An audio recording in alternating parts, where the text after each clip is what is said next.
નમસ્કાર મિત્રો, હું છું મિસ્ટર આર કે અને આપ સૌનું અમારી આજની આ યુટ્યુબ ચેનલમાં હાર્દિક સ્વાગત કરું છું, જેનું નામ છે કેમ છો ગુજરાત, મજામાં ને? Audio Jungle.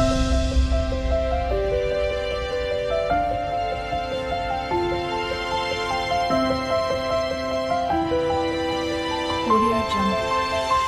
મિત્રો, મારો આજનો આ મેસેજ આપણા દેશની અંદર દિન પ્રતિદિન વધતી જતી બેરોજગારી વિશેનો છે.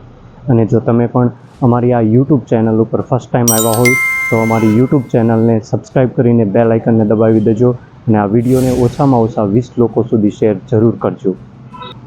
આમ તો આપણો દેશ ભારત દેશ એ સ્વતંત્ર ભારત દેશ તરીકે ઓળખાય છે. એમ છતાં પણ આજના સમયમાં બેરોજગારી એક સૌથી મોટો પ્રશ્ન ઊભો થયો છે અને સૌથી મોટો પ્રશ્ન બની ગયો છે. અને હું અને તમે આપણે સૌ એ બેરોજગારીના અત્યારે શિકાર છીએ. ઇન્ડિયા એમ્પ્લોયમેન્ટ રિપોર્ટ 2024 પ્રમાણે દેશની અંદર દરેક 3માંથી 1 વ્યક્તિ આજે બેરોજગાર બેઠો છે, જ્યારે અનએમ્પ્લોયમેન્ટ રેટ 29.1 પહોંચી ગયો છે. એ પણ ઓલરેડી એ લોકો માટે જેની પાસે ઓલરેડી ગ્રેજ્યુએશન ડિગ્રી છે.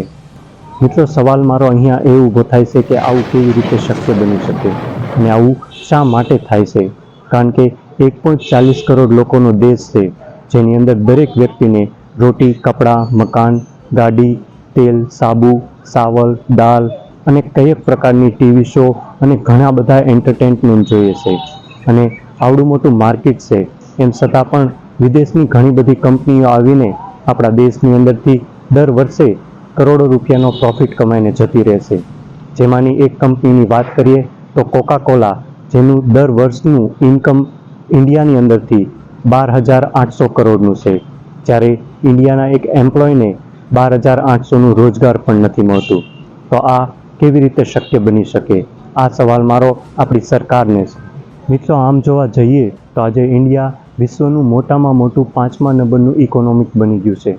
એમ છતાં પણ આપણી પાસે હજુ પણ નોકરીનો કોઈ સ્કોપ નથી.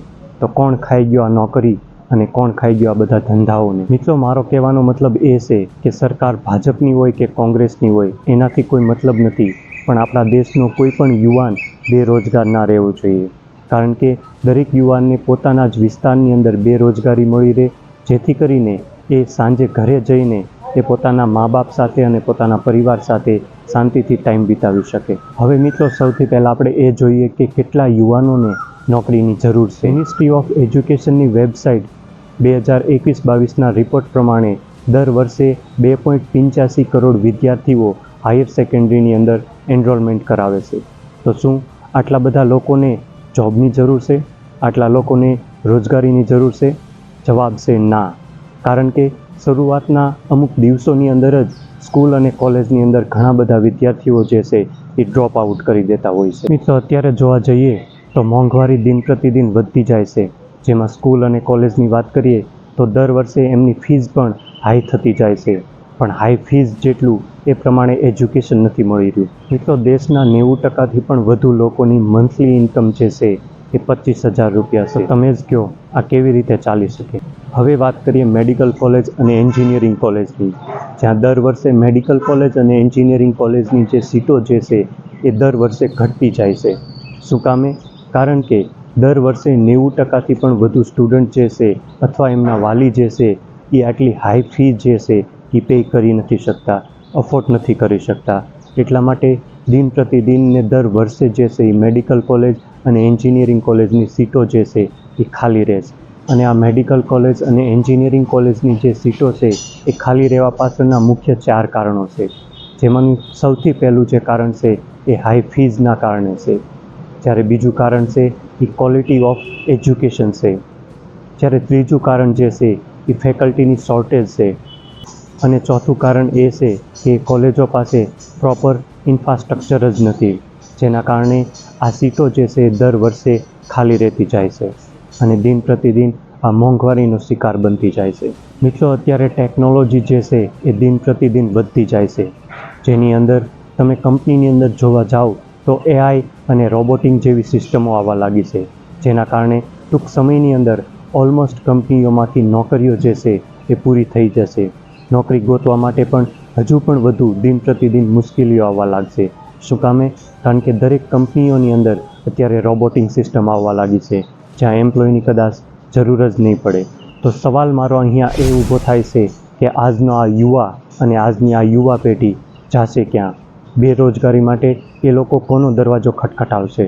પણ મારી આપણી આજની આ યુવા પેઢીને એક નમ્ર વિનંતી છે કે આપણી સરકાર આના માટે કોઈ પણ પગલાં લે કે ના લે એ પહેલાં આપણે ખુદને જ આપણા પગભર ઊભું થવું જોશે અને આપણે ખુદને જ આપણી જાતે કંઈક એક્શન લેવું જોશે. એના માટેના અમુક પોઈન્ટ હું આપ સૌની સામે રજૂ કરવા માગું છું. જેમાંનો સૌથી પહેલો પોઈન્ટ છે કે અત્યારે જ આપણા ફોનની અંદર અને આપણા કોમ્પ્યુટરની અંદર વધારાની ગેમ અને વધારાની જે એપ્લિકેશનો છે એ અત્યારે જ ડિલીટ કરો. કારણ કે તમને તમારી સફળતા સુધી પહોંચવા આ એપ્લિકેશનને આ ગેમ જ નથી દેતા. જો આ ગેમને એપ્લિકેશનને ડિલીટ કરી દેવામાં આવે તો તમે ધારો એવડી સફળતા મેળવી શકો છો. કારણ કે આ હંમેશા તમારી સામે એક ડિસ્ટ્રેક્ટ બનીને ઊભું રહી જાય છે. સ્ટેપ નંબર 2, આપણે આપણી અંદર કોઈને કોઈ સ્કિલ ડેવલપ કરવી જોઈએ.